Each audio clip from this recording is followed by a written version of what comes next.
The challenge came at midnight. No crowd, no cameras, no referee.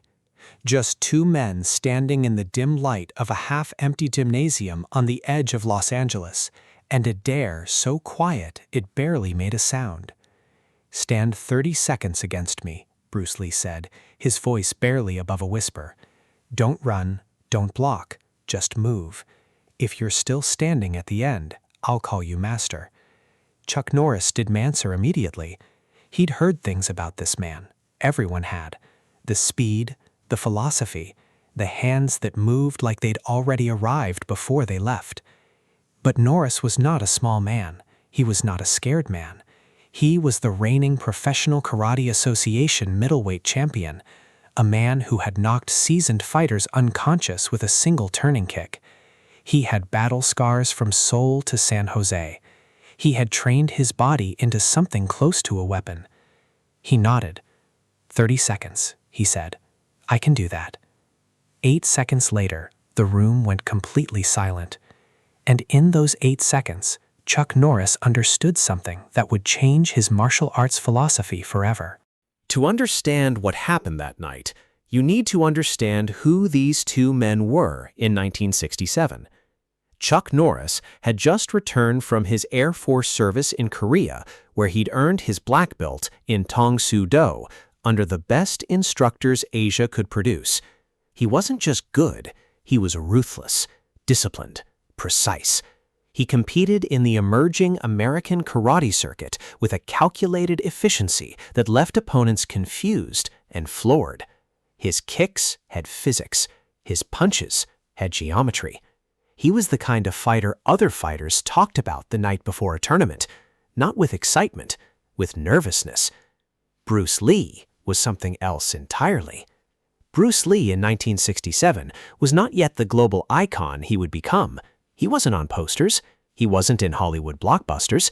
He was a 26-year-old Chinese-American martial artist running a small school called the Jun Fan Gung Fu Institute, first in Seattle, then Los Angeles, who had developed a philosophy so radical it bordered on heresy. He didn't believe in styles. He believed in truth. Styles are a crystallization, Lee had written in his personal notes. A man who clings to a style has already surrendered to limitation. He trained in boxing, fencing, wrestling, judo. He studied how a champion sprinter moved his hips. He analyzed the footwork of Muhammad Ali. He dissected film of bullfighters to understand weight transfer under pressure. He was building something entirely new. He was building Jeet Kune Do, the way of the intercepting fist, and he wanted to test it against the best. Before we go further, consider what it means to challenge a tournament champion. Chuck Norris wasn't just a good karate student. He was one of the most decorated competitive fighters in the United States. When you landed in front of Norris, you faced a man who could deploy a spinning heel kick from a standing position in under a quarter second. A man whose form was so technically perfect that instructors used slow-motion film of his technique as teaching material. Bruce Lee was asking him to stand still against that, and Bruce Lee was asking himself to reach through it. This wasn't a street fight. This was a laboratory, and both men knew it. The meeting happened through Jay Sebring, the legendary Hollywood hairstylist who moved in circles that connected film stars, martial artists, and countercultural figures with the ease of a well-oiled switchboard. Sebring had mentioned Norris to Lee weeks earlier. "There's a tournament champion you should meet," Sebring had said. "He's the real thing." Lee had simply replied, "Arrange it." Norris arrived at the gymnasium expecting a conversation, maybe some light sparring, a philosophical exchange between two men who took martial arts seriously. He found Bruce Lee standing in the center of the floor in bare feet, wearing loose dark pants and a white t-shirt, hands loose at his sides. No warm-up, no gear, no audience, except the janitor somewhere in the back corridor whose footsteps had long gone quiet. They talked first. Lee asked about Tong Soo Do, about the circular motion of Korean kicking technique, about the gap between technique and application. Norris answered carefully, measuring this small man who carried himself like a loaded weapon. "You're economical," Lee said finally. It was not entirely a compliment. "I hit hard. Norris replied. Can you hit what isn't there? Silence. Then the challenge. 30 seconds. Weight on the rear leg, hands up, eyes forward. The posture of a champion. Solid, grounded, real. Lee did not move into a traditional stance. He shifted his weight forward, almost conversationally, feet closer together than any karate man would dare, hands low, relaxed, as if he'd forgotten they were supposed to be in guard position. He looked by every measurement of karate wrong. Norris lunged. Not a sloppy lunge, a textbook lead jab followed by a rear cross, the same combination he'd used in competition 100 times. Clean, fast, committed. Lee was not there. Not blocked, not deflected, simply not there. The movement wasn't a dodge, it was more like a frame of film had been removed. One moment Lee was in front of him, the next he was to the left, inside Norris's arm, so close that Norris could feel the air temperature change. Norris pivoted, threw a rear elbow. Lee rolled under it without bending his knees. 3 seconds. Norris set up for his turning kick, his signature, the one that had ended careers. He planted his front foot, began the rotation. Lee's hand was already on his shoulder. Not a strike, not yet, just a hand, a reminder. You telegraphed, Lee said quietly, still moving, still inside the pocket. 5 seconds. Norris backed up, reset, threw a jab. Lee parried it with one finger. One finger. And then, in a motion so compressed it barely registered as motion, Lee's right hand snapped forward and stopped half an inch from Norris's nose. Not a punch, a point, a declaration. 8 seconds. The 30-second challenge was over before it started, not because Norris quit, not because Lee overwhelmed him with force, but because in 8 seconds, Lee had already answered every question Norris had brought into the room. Norris lowered his hands. He stood very still for a moment. Then he said something that very few men with his championship record would ever say. Teach me. Here is what the human eye could not process in real time. Bruce Lee's striking speed had been measured, informally, by multiple witnesses with cameras, at roughly 5 milliseconds for a punch at close range. For reference, the average human blink takes 150 milliseconds. The blink is 30 times slower than the punch. But speed alone does not explain what happened in that gymnasium. What Lee had developed was not just fast twitch muscle response, it was perceptual anticipation, the ability to read an opponent's intention in the micro movements that preceded any committed technique. The shoulder drop, the hip rotation, the shift of weight from heel to ball. By the time Norris's brain had sent the signal to throw, Lee had already begun the response. He wasn't reacting, he was intercepting.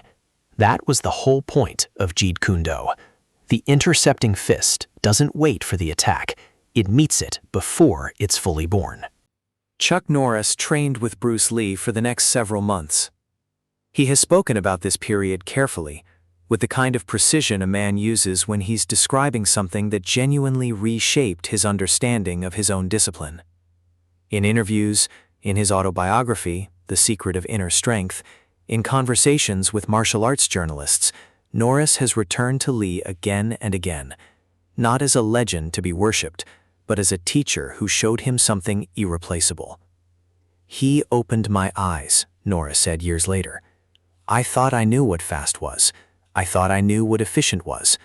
Then I trained with Bruce and realized I was still thinking in categories he had already dissolved. What Lee gave Norris wasn't technique. Norris had technique to spare. What Lee gave him was a question. Is the form serving the fight, or is the fight being sacrificed for the form? For a tournament champion trained to score points within rules, within time limits, within the geometry of competitive karate, that question was seismic. Norris began to think differently about distance, about the relationship between stillness and motion, about what it meant to be present in a confrontation rather than executing a plan. He did not become Bruce Lee. He never tried to. He was Chuck Norris, and Norris had a path that would lead him to 3 world championship titles by 1975, a film career and a cultural legacy all his own. But the fingerprints of those months were permanent. The footage from that gymnasium night was never released. There was no footage. There was no documentation. Only the testimony of a champion who had the honesty to describe what he'd experienced. Only 8 people knew about the meeting when it happened, and none of them challenged Bruce Lee again. The martial arts world of the 1960s was a world of borders. You were a karateka or a judoka, or a wrestler or a boxer. Your style was your identity. Your belt was your credential. Your system was your home, and anything outside it was foreign territory, suspect, possibly inferior. Bruce Lee looked at that world and called it by its real name, a prison. A style is a crystallized form, he wrote. It is the dead residue of live experience. What he was building, what he demonstrated to Norris and to every serious student he ever taught, was the opposite of crystallization. It was flow, adaptation, the willingness to abandon what was comfortable in order to meet what was real. Chuck Norris went on to dominate the American karate circuit, to build a film legacy that made him a household name across the world. He trained thousands of students. He founded his own system, Chung Kuk Do, that synthesized the best of everything he'd absorbed across his career. But ask any martial arts historian what shaped the philosophical arc of Norris's later career: the openness, the cross-training ethic, the willingness to look outside Tang Soo Do for answers, and the answer comes back quickly. 8 seconds in a Los Angeles gymnasium, 1 finger on a fist that never landed, and a small man in bare feet who was already there before you moved. He saw through the weight of tradition to the truth underneath it, that a fight has no rules, that a fighter has no fixed form, that the greatest technique is the one that renders technique unnecessary. Chuck Norris was already great when he walked into that gymnasium. He walked out understanding something else entirely. That greatness has a ceiling.